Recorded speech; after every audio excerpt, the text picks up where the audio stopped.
আমার যেটা মনে হয় মানে বিভিন্ন আর্টিকেল পড়ে বিভিন্ন মানুষের সঙ্গে আলোচনা করে যেটা আমার মনে হয়েছে, এক হচ্ছে এই যে সবসময় আমরা একটা ডিজিটাল ওয়ার্ল্ডের মধ্যে রয়েছে, যখন প্রয়োজন সেটা আমরা থাকলাম ঠিক আছে, কিন্তু ওইখানেই একটা মুখ গুজে পড়ে থাকা, এটার ক্ষতিকার দিক আছে যে সেটা কিন্তু আমরা মোটামুটি সবাই জানি।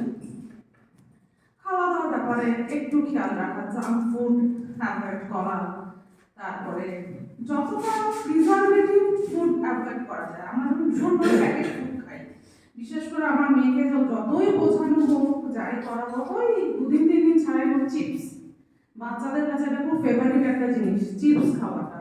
কিন্তু এই যে চিপসটা যে ক্রাঞ্চি ব্যাপারটা থাকে না, সেটা কিন্তু থাকছেই হচ্ছে প্রিজারভেটিভ থাকার জন্য।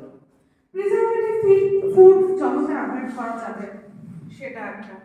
যত রকম মানুষের সাবধান এবং সচেতন থাকা সম্ভব, হয়তো সেটা নিজেদের জন্যই প্রয়োজন। আমাদের প্রত্যেকের কনসাসনেসটা এটা থাকলে বেটার হয়। তো আশা করবো সবাই ভালো থাকুক, সবাই সুস্থ থাকুক, এইরকম মারণ রোগের শিকার যেন কখনোই কাউকে না হতে হয়, এটাই ঈশ্বরের কাছে প্রার্থনা। সবাই ভালো থাকবেন, ধন্যবাদ।